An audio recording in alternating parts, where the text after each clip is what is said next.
무슨 운동이든지 운동 경기에는 고도로 계산된 규칙이 있습니다. 이 규칙은 모든 사람들이 동일한 조건으로 경기할 수 있도록 만들어진 하나의 원칙이고 약속입니다. 때문에 규칙이 만들어지고 정착되어 가는 과정은 엄청난 많은 경험을 통해서 최선의 결과를 가져올 수 있도록, 그리고 최선을 다하는 선수가 이길 수 있도록 규범화해 놓은 것입니다. 여러분, 세계적으로 언어와 인종과 문화와 관습과 국가의 역사가 다르다고 하더라도 동일하게 참여할 수 있는 유일한 무대가 바로 스포츠입니다. 그래서 스포츠는 세계화되어 있고 세계가 동일한 규칙과 동일한 제도 아래서 경기가 이루어지도록 그렇게 규범화되어 있습니다. 물론 처음부터 지금처럼 완벽한 경기 규칙이 있었던 것은 아니고 사람의 능력을 전부 나타낼 수 있도록 연구하고 수용함으로써 경기라는 이름으로 온 지구촌이 전혀 다른 문화와 언어와 관습을 가지고 있음에도 불구하고 동일한 마음으로 그것을 보고 수용하고 기뻐하고 이해할 수 있는 이런 시대까지 왔습니다. 경기 규칙에는 시간과 공간, 도구와 방법, 인원과 기술, 심지어 기후까지 어떻게 하는 것이 모든 사람에게 가장 합리적이고 공평한가, 그 효율성을 극대로 찾아낸 그런 규칙들이 있습니다. 그러나 무엇보다 사람들에게 이 스포츠가 흥미를 줄 수 있는 것은 대중성에 의한 기쁨입니다. 그러니까 어린아이가 보더라도 어른이 보더라도 지식을 가진 사람이 보더라도 혹은 그렇지 못한 사람이 보더라도 아주 발달된 문명 아래 살던 사람이나 아프리카처럼 오지에 있는 사람까지도 그것을 보면서 동일한 이해와 동일한 재미를 느낄 수 있는 대중성, 이것은 스포츠가 가지고 있는 위대한 힘이고 놀라운 인간의 삶의 유산이라고 말할 수 있습니다. 근데 요즘은 거기에다가 상업선까지 개입함으로써 이 스포츠가 어떤 것보다도 돈과 인기를 사람에게 부여하는 지름길이 되어 있다 보니까 지금 나라들이나 혹은 수많은 그런 문화 속에서 스포츠가 어린 세대 혹은 청소년 세대들에게 가장 꿈꾸는 그들의 인생의 탈출구가 되고 있다는 것도 분명합니다. 현대 사회는 이 스포츠 스타에게 엄청난 부와 엄청난 인기를 제공하기 때문에 상상할 수 없는 삶의 반전이 일어나기도 하고 또 상상할 수 없는 놀라운 사건이 만들어져서 한 개인의 이야기를 넘어서서 그 스포츠가 한 국가의 사건이 되고 그리고 전 세계적인 사건이 되어진다는 것도 우리가 잘 알고 있습니다. 그러나 경기가 이토록 사람들에게 관심을 가지고 많은 사람들이 자기 개인과 전혀 상관없을 것 같은데 주시하고 거기에 마음 뺏기는 이유가 어디 있는고 하면 경기라고 하는 것은 바로 인생의 삶의 구조를 그대로 가지고 있기 때문에 그렇습니다. 인생의 삶을 자기의 삶이 아닌 다른 형태로 내가 경험하고 있는 것이 바로 경기이기 때문에 사실 모든 경기라고 하는 것은 사람의 삶을 축소하여 표현하는 그런 방식이라고도 말할 수가 있습니다. 그래서 어떤 운동을 하는 사람이든 그 운동을 통해서 사람이 느끼는 것은 바로 인생이 이 경기와 같다고 하는 운동과 자기 삶의 동질성을 느끼는 것이고 그래서 그 운동을 통해서 기뻐하기도 하고 혹은 아파하기도 하고 혹은 후회하기도 하고 혹은 그 운동을 통해서 무한한 행복감을 느끼기도 하는 것입니다. 오늘 말씀은 신앙생활도 운동 경기와 같다 이렇게 말씀하고 있습니다. 신앙생활에서 우리가 가져야 할 마음가짐이 경기를 하는 운동선수와 구조적으로 같다 하는 것을 말씀하고 있습니다. 운동 경기가 신앙생활의 교훈을 그대로 담고 있다는 것은 옛날이나 지금이나 동일한 메시지를 가지고 있음을 우리는 잘 알고 있습니다. 많은 사람들이 이렇게 재미있는 비유를 합니다. 유럽은 한때 교회가 그들의 문화를 지배하고 그들의 삶이 교회를 중심으로 이루어졌다면 지금은 교회를 대신한 축구가 유럽 사람들의 삶의 중심이 되고 그들의 삶을 지배하는 문화가 되어서 지금은 축구가 그들에게 있어서 종교화된 이런 모습을 볼 수 있다. 이렇게까지 말합니다. 지금 보면은 운동 경기하는 날을 기다리고 그곳에 참여해서 즐거워하고 그리고 이기면 행복해하고 지면 억울해하고 이게 마치 그 옛날 은혜로운 시대의 교회의 모습이 교회가 아닌 경기장에서 보여지는 것 같아서 너무도 안타까운 그런 현실 속에 살아간다고 볼 수 있습니다.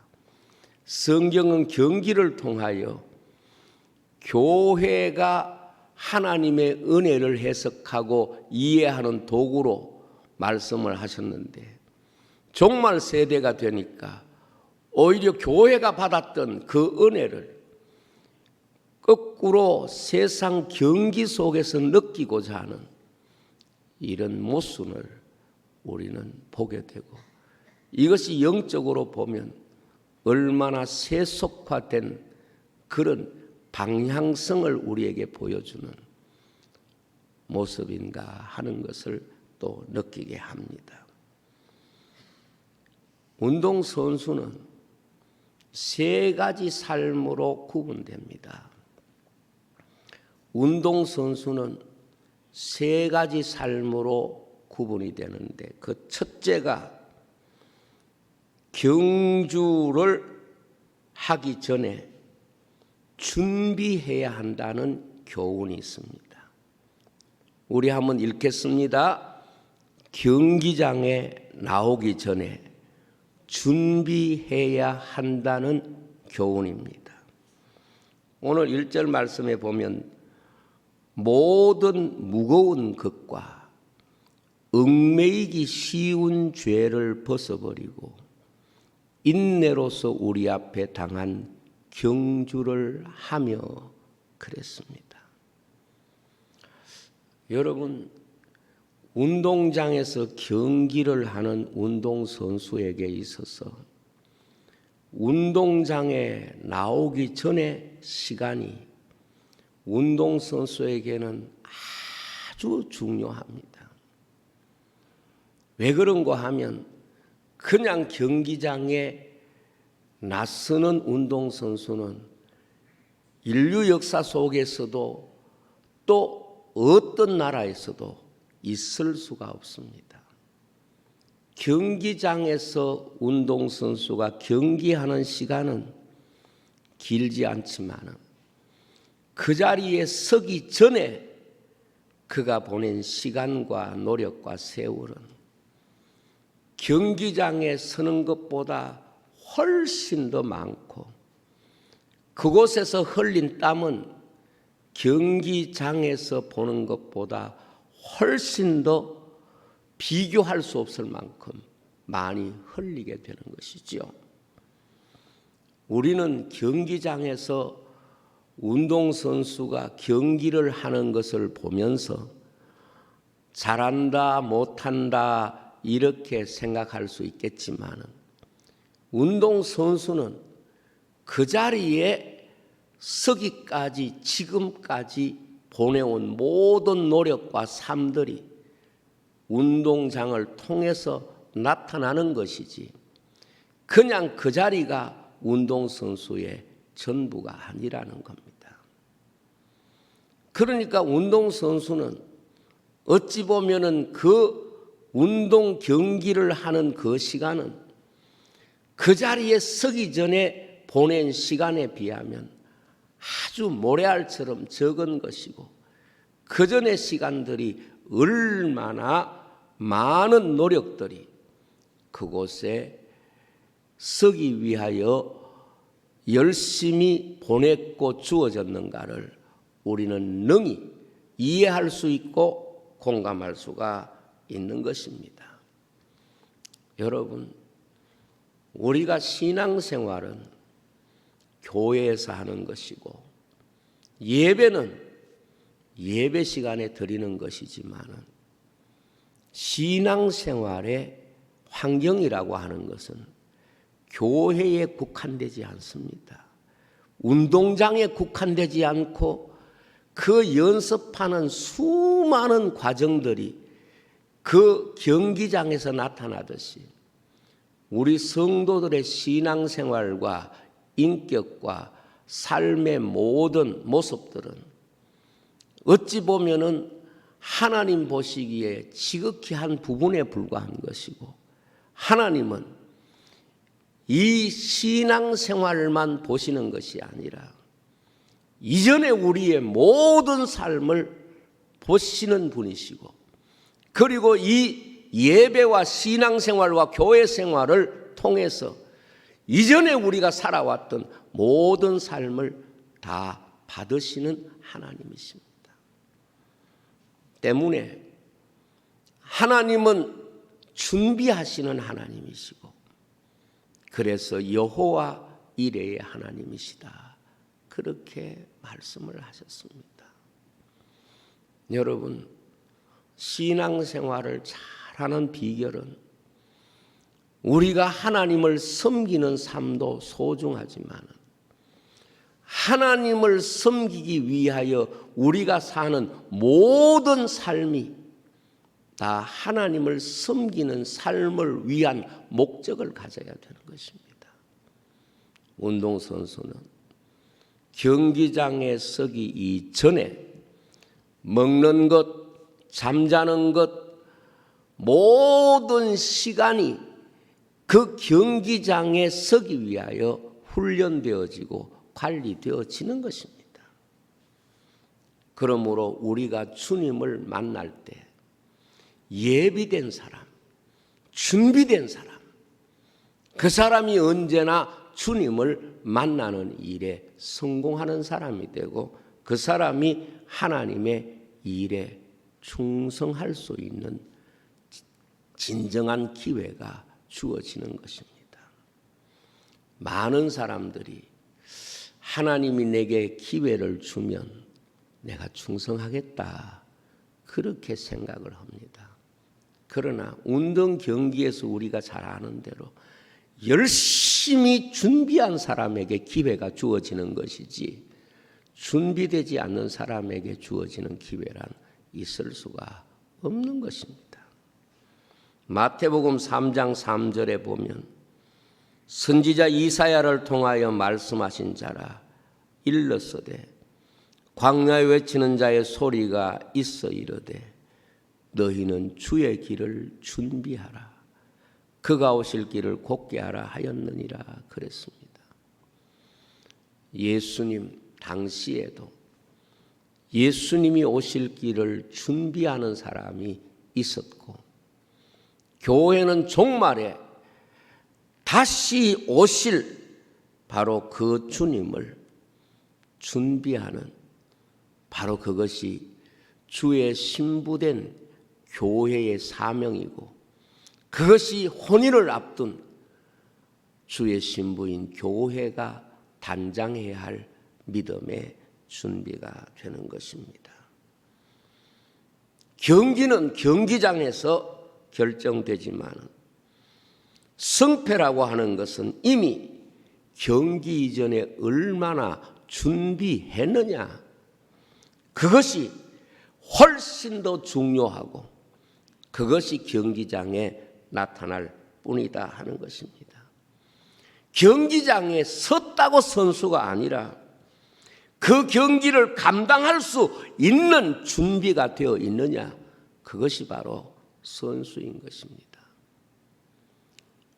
그래서 성경에는 하나님이 일하시는 시간도 있지만 오히려 그 하나님이 일하시는 시간을 기록하여 우리에게 보여주기도 하지만 그것을 위하여 준비하는 인생의 이야기를 훨씬 더 많이 기록하고 있습니다.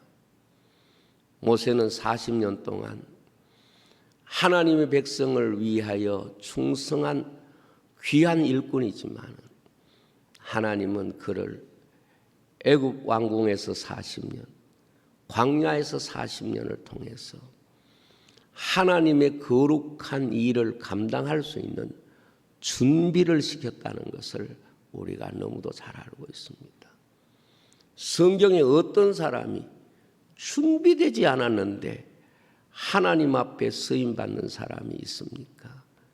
세상은 그런 요행이 통할 수 있지만 경기는 절대로 그런 요행이 통하지 않는 세계입니다.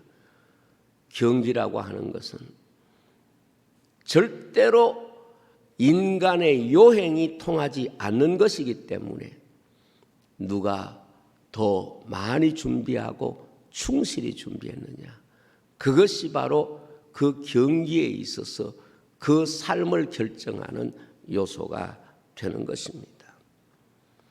조금 전에 우리가 영상을 보았습니다마는 알제리 하시바 불메르크라고 하는 선수가 경기장에 나갈 때에 경기에 방해되는 요소를 벗어버리고 경기장에 나갔습니다.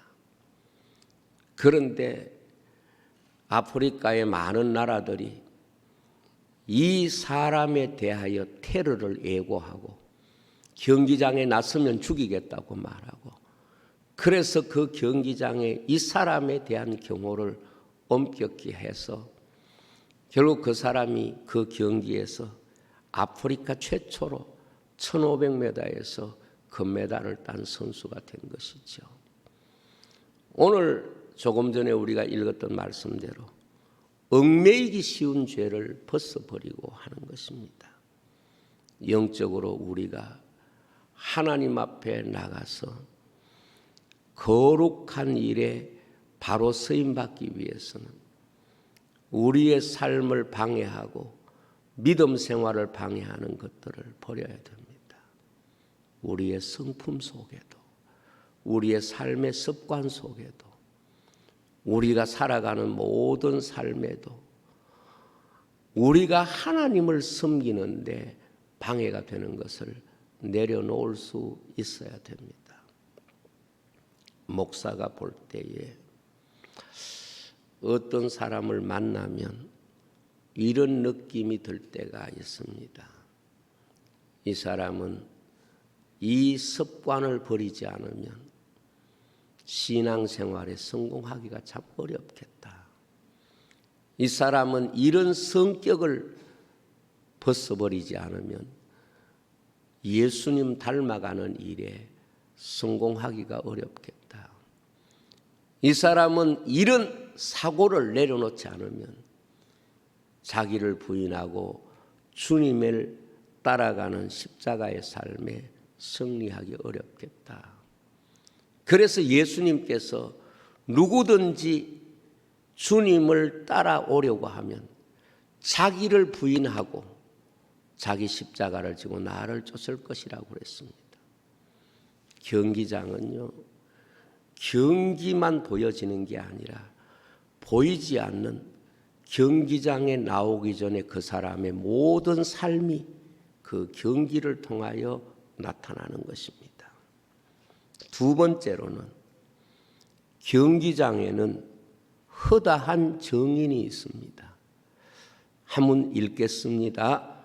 둘째, 경기장에는 허다한 정인들이 있습니다. 오늘 1절 말씀에 보면 이러므로 우리에게 구름같이 허다한 정인들이 있으니 그랬습니다. 믿음의 경주는 자신이 첫 번째 주자가 아닙니다. 허다한 정인이 돈다는 말씀은 우리 앞서 이 믿음의 경주를 마치고 우리에게 그 믿음의 바통을 물려준 믿음의 선진들을 말하고 있습니다. 우리는 앞서 믿음의 경주를 마치고 우리에게 넘겨준 믿음의 바통을 다음 주자에게 넘겨주기 위해서 달리는 선수와 같습니다. 갈라디아 3장 7절에 보면 믿음으로 말미암는 자들은 아브라함의 자손인 줄 알지어다 그렇게 말했습니다. 아브라함이 하나님의 약속을 받고 그 믿음을 이삭에게 물려주고 그것이 오늘 우리가 가지고 있는 믿음입니다. 그래서 믿음을 가진 사람은 그 옛날의 믿음의 길을 걷고 그 믿음의 축복과 그 믿음의 약속을 물려준 그 바통을 오늘 우리가 가지고 있는 것이고 오늘 우리만 가지는 것이 아니라 또한 다음 세대로 물려주어야 하는 것이 바로 허다한 정인 앞에서 다름질을 하는 성도들의 신앙생활과 같은 것입니다. 여러분, 신앙생활은 계주와 같습니다. 교회 역사도 계주와 같습니다. 그래서 예수님께서 교회를 향하여 주신 말씀이 무엇입니까? 예루살렘과 유다와 사마리아와 땅끝까지 이르러 내 정인이 되리라 그렇게 말씀했습니다. 한 세대가 한 사람이 이 경주를 다 달릴 수가 없습니다. 이 경주를 통해서 하나님은 오늘 내가 달려야 할 거리, 내가 달려야 할 그 모든 것을 믿음의 허다한 정인들이 보고 기도해주고 축복해주고 격려해주는 그 위에 우리가 믿음의 트랙을 달리고 있다고 생각해야 합니다. 마태복음 24장 14절에 보면 이 천국 복음이 모든 민족에게 증언되기 위하여 온 세상에 전파되리니 그제야 끝이 오리라 그렇게 말씀했습니다. 그렇습니다. 신앙생활은 절대로 한 사람만의 문제가 아닙니다. 신앙생활은 우리가 이전의 삶을 개성하고 이후의 삶으로 물려주는 것입니다. 그래서 교회는 가정과 똑같습니다. 가정이 무엇입니까? 내가 그 삶을 혈통적으로 물려받은 이전 세대가 있고 내가 혈통적으로 다음 세대에 내 생명을 물려주는 과정이 바로 가정이 가지고 있는 사명인 것입니다. 그러므로 오늘 우리가 약하다고 너무 실망할 거 없습니다. 우리가 잘났다고 교만할 수도 없습니다. 왜냐하면 우리 앞선 세대의 분들이 우리에게 물려준 그 신앙, 그리고 우리는 최선을 다해서 달리고 다음 세대로 이 믿음의 바통을 물려주어야 되는 것입니다. 로마서 15장 1절에 보면 믿음이 강한 우리는 마땅히 믿음에 약한 자들의 약점을 담당하고 자기를 기쁘게 하지 아니할 것이라 그랬습니다. 저는 릴레이 할 때 제일 마지막 주자가 가장 잘 달리는 그런 선수라는 것이 일반적으로 다 공통된 선수의 배정입니다. 저는 그런 생각이 들어요.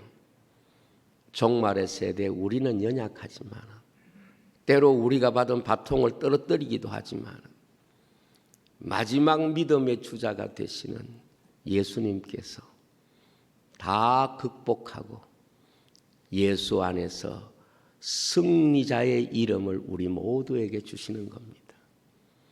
중간에 좀 못 달려도 마지막 주자가 1등하면 그 사이에 달린 모든 사람은 다 1등이 되는 것입니다. 부족해도 1등이 되는 것입니다. 계시록에 뭐라고 말씀했습니까?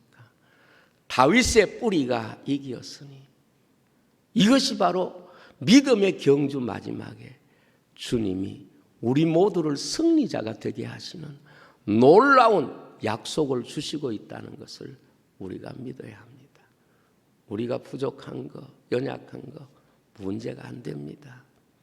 주님께서 다윗의 뿌리가 이기었으니 그렇습니다. 우리는 이길 힘이 없어서 내가 울고 있었는데 안타까워 있었는데 그럴 필요가 없습니다. 우리가 이 세상에서 열심히 믿음의 길을 달리고 나면 주님께서 우리에게 이김이 되시는 분이신 줄로 믿습니다. 그래서 우리에게 이김을 주시는 주님이라고 말씀했습니다. 저는 우리가 부족할지라도 우리는 열심히 달려서 우리에게 바통을 물려준 그 신앙의 그 열심을 따라가지 못하고 어떻게 보면 연약한 모습으로 우리의 길을 달렸지만 결국 우리를 다 이기게 하시는 분은 오직 예수 그리스도 그분 안에 있음을 믿습니다. 그러므로 이김을 주시는 주님 앞에 우리에게 감사하면서 우리의 삶을 살아야 되는 것입니다. 세 번째로 경주를 마친 사람에게는 상급을 주십니다. 같이 읽겠습니다. 셋째, 경주를 마친 사람에게는 상급을 주십니다.